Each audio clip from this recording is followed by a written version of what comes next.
Is mumps. So we are going to discuss about mumps. This has been taken from Nelson.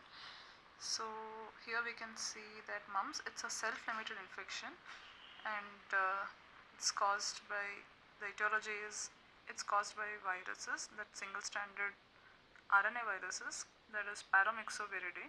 It contains two structural proteins, that is hemagglutinin neuraminidase and then fusion F protein, which helps in the absorption of the virus into the host cells. So this is how they get absorbed into the host cells, and then they attack the cells, spread via the epithelium, so which we'll be discussing in the further slides. So humans, so it has been found that humans are the only natural host. So coming to the epidemiology, it's 5 to 9 years, and it spreads by the respiratory droplets. So from person to person, transmission is by respiratory droplets, and it appears in the saliva. In that is mainly these are seen. It has been described as the parotid swelling. So it appears in the saliva 7 days before the parotid swelling and 7 days later. So it persists from before 7 days, and then it persists till 7 days later. So the maximum infectious period can be described as 2 days before the parotid swelling and 5 days after the parotid swelling. So which gives us the duration for the isolation period, that is 5 days. So 5 days after the onset of parotid swelling, the child has to be advised regarding the isolation, both either at the home or in the community health settings. So coming to the pathology, so mainly this virus targets the glands, that is which the organism which are lined by the organs which are lined by epithelium. So that is mainly salivary glands, CNS, then pancreas, testis, and the minor glands such as thyroid gland, ovaries, heart, kidney, and liver. So what is the main pathogenesis? So when there is an infection, there is viral replication, and it mostly occurs in the epithelium of the upper respiratory tract, and hence that is the mode of spread by respiratory droplets. So after the viremia or the replication of virus, it spreads to the nearby lymph nodes, and hence this viremia occurs. Viremia means the spread of the viruses in the bloodstream. So from there it goes to the meninges, then salivary glands, and other organs like minor organs like thyroid, ovaries, and all others. So mostly what it shows in the microscopic picture is necrosis of cells. Along with that, we can find predominant lymphocytic infiltration.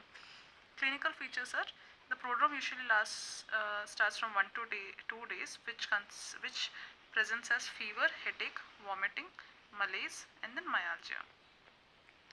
So the main, in most common complaint will be parotitis, that is swelling. Initially it might be unilateral, and then later it will go to bilateral. So in 70% of cases it will become bilateral. So how does the parotitis present as? Usually the gland is tender to touch, and then it's associated with earache, which is ipsilateral earache will be present. And then as the swelling increases, the angle of the jaw is obscured, and then the earlobe is lifted upwards and outwards. So it peaks at third day and then starts decreasing within 7 days. Occasionally even the submandibular gland is also involved. So the diagnosis, so how is it diagnosed? Mostly the clinical picture itself gives the diagnosis, but on confirmation it can be confirmed by getting blood tests done like CBC, which shows leukopenia, relative lymphocytosis, and when the serum amylase levels are raised. So the confirmatory test should be PCR test.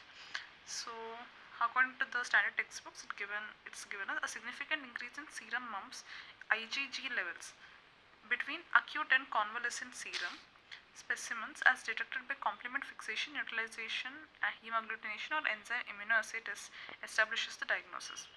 Even the IgM antibody, if it's done, and it shows the recent infection.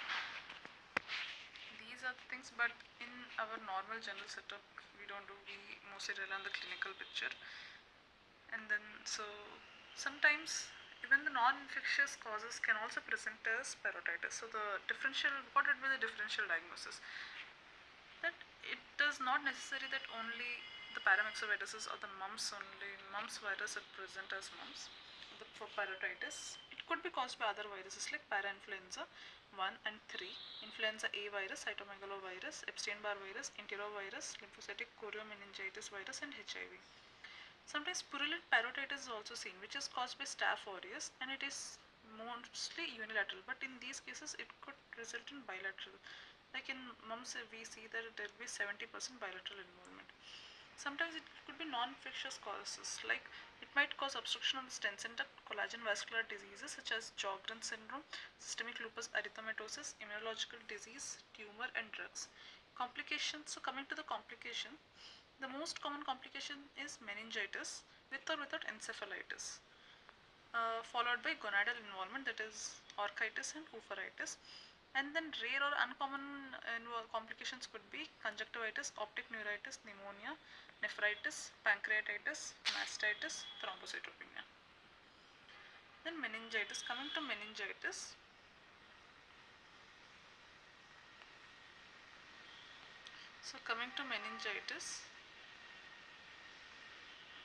mumps virus is neurotropic. So it enters through the CNS via the choroid plexus and infects the choroidal epithelium and ependymal cells, both of which can be found in CSF along with mononuclear leukocytes. Okay, then it most commonly manifests 5 days after the parotitis. Clinical findings may vary with age. Infants and young children have fever, malaise, and lethargy, whereas older children, adolescents, and adults complain of headache and demonstrate meningeal signs. In typical cases, symptoms resolve in 7 to 10 days. CSF in mumps meningitis have a white blood cell pleocytosis of 200 to 600 per microliter with a predominance of lymphocytes. The CSF glucose content is normal and in most patients, but a moderate hypoglycemia, that is the glucose content is 20 to 40 milligram per dl. It may be seen in 20 to 20% of patients. The CSF protein content is normal or mildly elevated. Less common CNS complications of mumps include transverse myelitis, acute disseminated encephalomyelitis (ADM), aqueductal stenosis, and facial palsy. Sensorineural hearing loss is rare. So coming to orchitis, it's the second complication after following the meningitis. It is usually seen in it is common finding, but it is usually seen in the post-pubertal boys. That is after the puberty, it is mostly seen in 30 to 40% of the males. It is associated with moderate to high fever, chills, and exquisite pain and swelling of the testes. In 30% or less of the cases, the orchitis is bilateral. Atrophy of the testes may occur, but sterility is rare even with bilateral involvement. Hooferitis is uncommon in postpubertal females but may cause severe pain and may be confused with appendicitis when located on the right side. Pancreatitis may occur in mumps with or without parotid involvement. Arthritis is seen with or without parotitis and usually occurs within 3 weeks of onset of parotid swelling and is generally mild and self-limited. The treatment is symptomatic, so it has to be treated with symptomatic only. For antipyretics are given, and as it's a viral condition, it is self-limited, and adequate isolation has to be practiced so that the other small younger children or adults would not suffer from mumps.